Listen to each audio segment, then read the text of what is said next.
Anime and music. Two things that seemingly go together hand in hand. Every great anime you've seen has been accompanied by a soundtrack, and many of those soundtracks have gone on to receive critical acclaim all over the anime landscape. Series like Naruto, Neon Genesis Evangelion, Attack on Titan, Cowboy Bebop, Fooly Cooly, and more are known for having iconic OSTs that make viewing these shows an even more engrossing experience. Even more than just the soundtrack itself, every anime has opening and ending theme songs, and the best ones live on forever. Catchy or fun or haunting or dramatic, openings and endings are usually the most impressive parts of the music in an anime, and personally have been the sole reason I've even picked up a show in the first place. However, the relationship between music and anime doesn't necessarily have to be only openings, endings, and soundtracks. Sometimes the theme of a show or just the aesthetic alone can make you think of music. And for me, there's been a band in particular that has popped into my more than slightly deranged monkey brain when watching certain anime. Allow me to introduce you to Deftones. Deftones are a late 90s, early 2000s metal band that combines elements of hip-hop, alternative, dream pop, shoegaze, and whatever other weird niche shit you can think of. In my opinion, they are one of the most unique bands I've ever listened to, and I listen to way more music than I think any sane person should, but that's a conversation for another time. They've cultivated this insanely haunting, unnerving, yet sexy and downright horny sound that has captivated a newer audience in the recent years thanks to platforms like TikTok and Instagram, and the army of ethos thirst-trapping the likes of me and every other degenerate on the internet that even remotely likes this kind of music.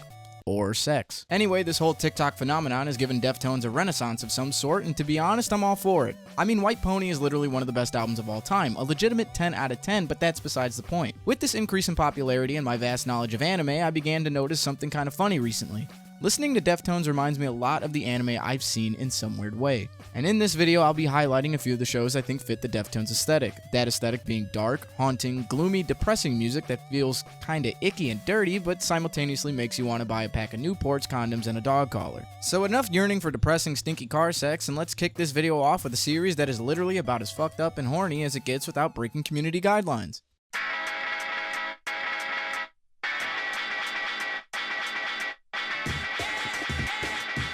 Gantz is one of those anime that's really hard to recommend people simply because it's borderline hentai and a complete gore fest. But this isn't a review of the series, rather than a look into why I feel Gantz as a whole tends to fit the whole aesthetic that Deftones creates with their music. As stated before, Deftones practically makes music for people to have sex to, and this show is filled with scenes of diabolical horniness. It's also extremely grotesque as the series centers around a group of dead people getting another chance at life by being forced to kill aliens and monsters the human mind simply cannot comprehend. I mean, seriously, how the fuck do you explain this to one of your friends? When I sit back and throw on some Deftones, I definitely feel some sort of ick, like there's a bunch of grungy dirt being funneled into my ears. It's good dirt, I swear. But it's that feeling I get from the music that I also feel whenever I read Gantz. Yes, I said read because I only ever read the manga. I heard the anime was dog piss. The way the setting is, the insane amount of intercourse and hypersexualization, combined with copious ultraviolence, the bizarre premise, and utterly mind-boggling monster design definitely gives me a similar ick that I feel when I listen to Deftones. And I'm honestly all for it. I can't say it's Deftones in the sound department, for as I've stated previously, I read the manga, but visually I find similarities even if it isn't to a T. There are definitely shows I think fit the Deftones bill more, which leads us into our next series.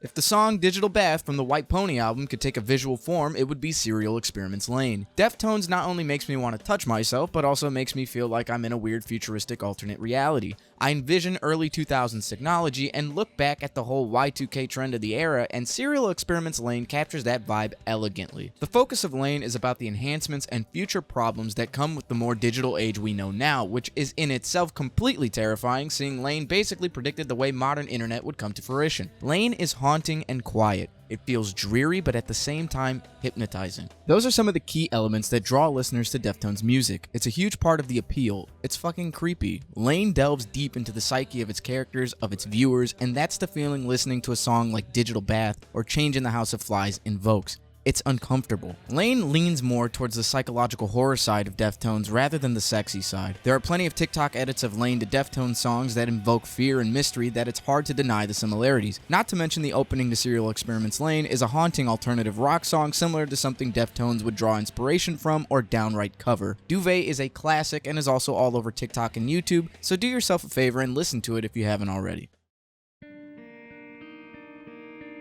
To preface this next series, I want to state that I've never actually watched Ergo Proxy. I have only seen clips and videos about it. I don't know what the show is about in any way, shape, or form, but I will explain now why it's on the list. Without watching anything other than the opening, Ergo Proxy is visually striking. The main female lead looks eerily similar to the lead singer of Evanescence, and that's already more than enough to get a Deftones / early 2000s alt metal vibe. If Deftones is about being sexy, haunting, and mysterious, then this character is the visual embodiment of that. She's beautiful, but also gives off such a dark and brooding energy just from character design alone that I can already hear Deftones tracks in my mind. Songs like Beauty School and Sex Tape are the ones that come to mind the most because of their more softer sound while also having dark and mysterious undertones. There is a sweet beauty to these tracks that leave the listener in a trance-like state, and that's how I felt when watching the opening to Ergo Proxy. The opening itself is straight up a shoegaze alt-rock song from the early 2000s, so even sonically it would seem this series fits the aesthetic Deftones built with their discography. Having never really listened to Deftones growing up, if you had told me they made the opening, I honestly would have believed you without any issue. The song itself is incredible and the visuals feel like an animated Deftones music video. Especially considering that nu metal bands at the time also like to play with the idea of anime-inspired music videos, for example Linkin Park and the music videos for Breaking the Habit and more recently Lost. I truly hope more bands use the anime look for more music videos because that shit's always been cool dating back to the good old days of AMVs and such. Now before we move on to the show that embodies the Deftones aesthetic the most, I have a very quick honorable mention.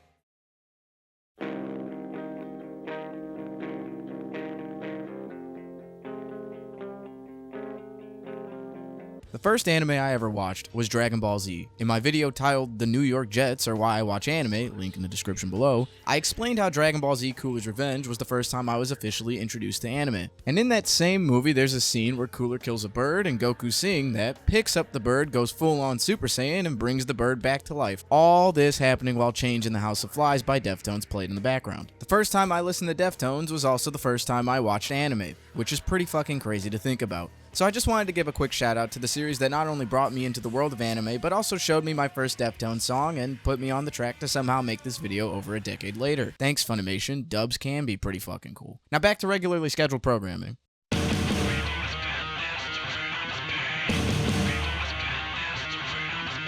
Without a shadow of a doubt, this show is the biggest embodiment of what Deftones is all about. From its visuals to its story and characters, its soundtrack, its overall feel and presentation, everything screams Deftones. The creepy atmosphere and supernatural elements, the way everything feels so unnerving yet sultry and sexy, the literal metal, shoegaze, and progressive tracks used in the OST, this is the Deftones aesthetic to a T. Misa literally looks like a Deftones fan. Most fans of Deftones I know dress exactly the same way, and they probably watch Death Note too. Death Note is a supernatural murder mystery filled with depraved and haunting themes that any listener of Deftones can easily identify. Hints of icky and morally gray sexual relations, dark mindsets, and just overall intense dread and dreariness make this a top candidate for a Deftones concept album. But it isn't.